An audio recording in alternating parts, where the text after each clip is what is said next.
नाजरीन, फैसलाबाद की तारीख का सबसे बड़ा ऑनलाइन फ्रॉड जो गुज़िश्ता कुछ दिनों पहले पकड़ा गया। NCCIA ने एक रेड किया। गैर रजिस्टर्ड कॉल सेंटर जो है वहाँ पे चल रहा था। 7 एफआईआर्स हुई हैं इसमें पहले से। और वो जितनी की जितनी एफआईआर्स हैं, अगर हम उसकी कहानी पढ़ें, उसमें फॉरेनर्स भी हैं, चाइनीज़ भी हैं, नाइजेरियंस हैं, मुख्तलिफ ममालिक के लोग हैं। अब इसमें लेटेस्ट जो एक अपडेट है वो ये हुई कि वो जो चाइनीज़ जिनका पासपोर्ट शो किए जा रहे हैं कि वो यहाँ पे आए हैं, रह रहे हैं, वो चाइनीज़ कभी पाकिस्तान में एंटर ही नहीं हुए।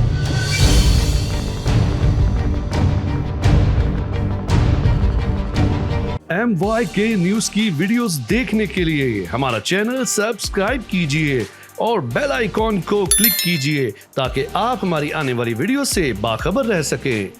अस्सलामुअलैकुम नाज़रीन, मैं हूं ज़हीर हाशमी और आप देख रहे हैं इस वक्त MYK न्यूज़। नाज़रीन, फैसलाबाद की तारीख का सबसे बड़ा ऑनलाइन फ्रॉड जो गुज़िश्ता कुछ दिनों पहले पकड़ा गया। NCCIA ने एक रेड किया।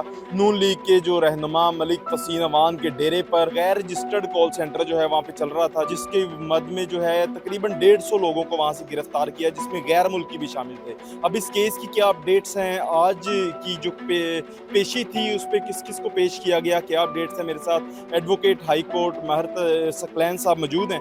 इनसे बात करते हैं और इनसे जानते हैं कि इस केस के बारे में क्या कहेंगे। अस्सलाम वालेकुम सर। जी वालेकुम अस्सलाम। बताइएगा क्या डेवलपमेंट्स हैं। मरकजी मुलजिम भी सुना जा रहा है कि गिरफ्तारी का कोई अमल कर लिया गया है। जी, इसमें ये जो डिजिटल वारदात हम इसको कहेंगे, ये जो वारदात हुई है ये आज से हफ्ता 10 दिन पहले शुरू हुआ। प्राइमरीली 7 एफआईआर्स हुई हैं इसमें पहले से। और वो जितनी की जितनी एफआईआर्स हैं, अगर हम उसकी कहानी पढ़ें, उसमें फॉरेनर्स भी हैं, चाइनीज़ भी हैं, नाइजेरियंस हैं, मुख्तलिफ ममालिक के लोग हैं।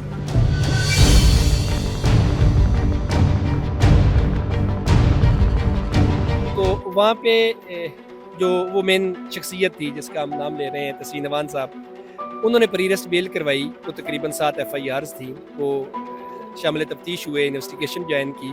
अब इसमें लेटेस्ट जो एक अपडेट है वो ये हुई कि एक एफआईआर में NCCIA जो इन्वेस्टिगेटिंग एजेंसी है, वो कुछ मुलजमान को साथ लेकर अदालत से सर्च वारंट लेकर उस जगह पे दोबारा जाती है। वहाँ पे वो सर्च करते हैं, कुछ डिवाइसेस रिकवर करते हैं, कुछ डॉक्यूमेंट्स रिकवर करते हैं, कुछ और जो केसेस के मुतल्लिक कोई हेल्पिंग मटेरियल मिलता है वो रिकवर करते हैं। तो CPO साहब उसको क्या करते हैं, उसको वेरीफाई करते हैं क्या ये जो फॉरेनर्स हैं उनके पासपोर्ट्स हैं, डॉक्यूमेंट्स हैं, ये जेन्युइन है, फेक है, क्या है। तो इसमें इंटरेस्टिंगली इस जो 150 नंबर FIR है, इसमें उन 7 लोगों का तकरीबन नाम भी लिखा हुआ है, चाइनीज़ का पासपोर्ट नंबर भी लिखा हुआ है, सारी डिटेल है। जिनके डॉक्यूमेंट्स वहाँ से मिले हैं जो कि गलत है। एग्जैक्टली। अब वो पुलिस ने उनको वेरिफिकेशन के बाद डिक्लेयर कर दिया कि वो बोगस पासपोर्ट है। और यहाँ तक उसमें लिखा हुआ है कि वो जो चाइनीज़ जिनका पासपोर्ट शो किए जा रहे हैं कि वो यहाँ पे आए हैं, रह रहे हैं, वो चाइनीज़ कभी पाकिस्तान में एंटर ही नहीं हुए।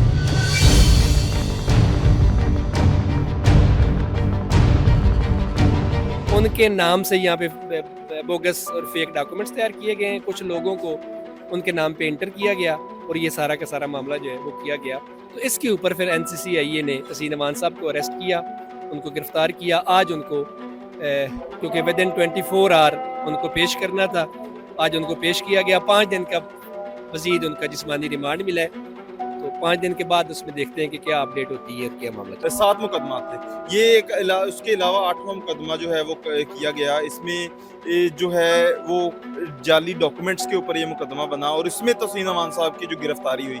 इससे पहले जो मुकदमात में जमानत ले चुके थे, उस दिन के मामलात बताइएगा कि वो कैसे हुए थे और बड़ी एक वो मुस्कुराते हुए उनकी तस्वीर आई थी। जी देखें, ये तो एक है कि उन्होंने प्री अरेस्ट बेल करवाई। प्री अरेस्ट बेल एक मुलजिम का राइट होता है। हम being a student of law ये क्लेम करते हैं कि किसी भी जो आदमी जुर्म करता है, किसी के ऊपर इल्ज़ाम लगाया जाता है, ये उसका राइट है कि वो प्री अरेस्ट बेल करवाए, कोर्ट में भी सरेंडर करे और कंसर्न एजेंसी के पास भी सरेंडर करे कि मैं शामिल तफ्तीश होता हूँ, मुझसे पूछ करे, मैं बेगुनाह हूँ। तो वो प्री अरेस्ट बेल उसने करवाई, उसका राइट था। लेकिन प्री अरेस्ट बेल करवाने के बाद बजाय कि वो NCCIA के पास जाता कि मैं बेगुनाह हूँ, ये मेरी सपोर्ट में डॉक्यूमेंट्स है, मैं सर्टन हूँ, वो सोशल मीडिया पे आके बैठ जाता है और वो वीडियो रिकॉर्ड कराता है। अब उसने बेगुनाही सोशल मीडिया पे साबित नहीं करनी, उसने बेगुनाही NCCIA के सामने पेश करनी है। वहाँ पे वो जाते ही नहीं है साहब। तो ये एक पॉलिटिकल स्टंट था उनका, जो कि नहीं होना चाहिए। जब आपके पे एक FIR हो गई है, आप उसमें मुलजिम बन गए। इवन मेरा तो ये व्यू है और मैं जो कंसर्न अथॉरिटीज़ हैं उनको ये गुजारिश करूँगा कि जब एक बंदा एक FIR में आ गया है उसको सोशल मीडिया पे आना भी नहीं चाहिए, उसको बैन करना चाहिए, क्योंकि जब तक उसकी वो इन्वेस्टिगेशन चल रही है, मैटर्स चल रहे हैं, तो सोशल मीडिया पे आकर वो सब जुडिस हो जाते हैं मामला। अच्छा, मुझे ये बताइएगा कि आज जब अदालत में पेश किया गया 8वें मुकदमे में जज साहब के क्या रिमार्क्स थे? जी, ये जो कोर्ट है, हमारी जज साहब हैं, वो बड़े कोऑपरेट कर रहे हैं। इन्वेस्टिगेशन करना एजेंसी का काम है, एजेंसी इन्वेस्टिगेशन कर रही है। 5 दिन का रिमांड जज साहब ने उनको प्रोवाइड किया है एनसीसीआईए को कि जाएं इन्वेस्टिगेशन करें, इनको डॉक्यूमेंट्स रिकवर करें, जो आपने एक चेन बनानी है, कड़ी से कड़ी मिलानी है, वो काम करें।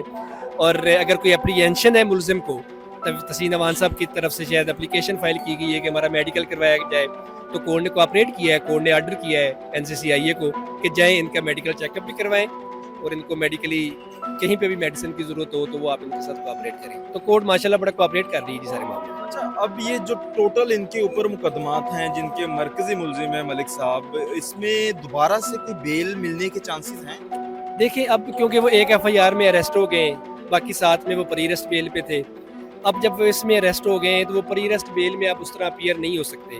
अब इन्वेस्टिगेशन कंप्लीट होगी, या तो इन्वेस्टिगेशन में उनको बेगुनाह डिक्लेयर किया जाएगा, हो सकता है वो जो हमारी एनसीसीआईए है वो उनको बेगुनाह डिक्लेयर कर दे कि ये तो बेगुनाह है, तो उनको रिलीफ मिल जाएगा।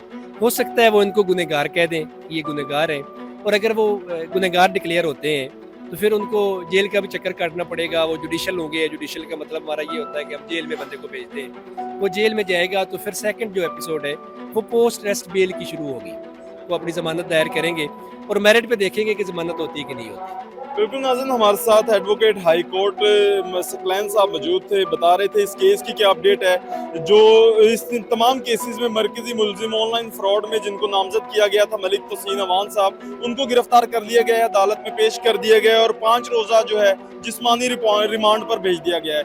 आगे इसमें क्या अपडेट होगी, हमारे साथ जुड़े रहिएगा। इसी के साथ मुझे दें इजाज़त, अल्लाह निगहबान।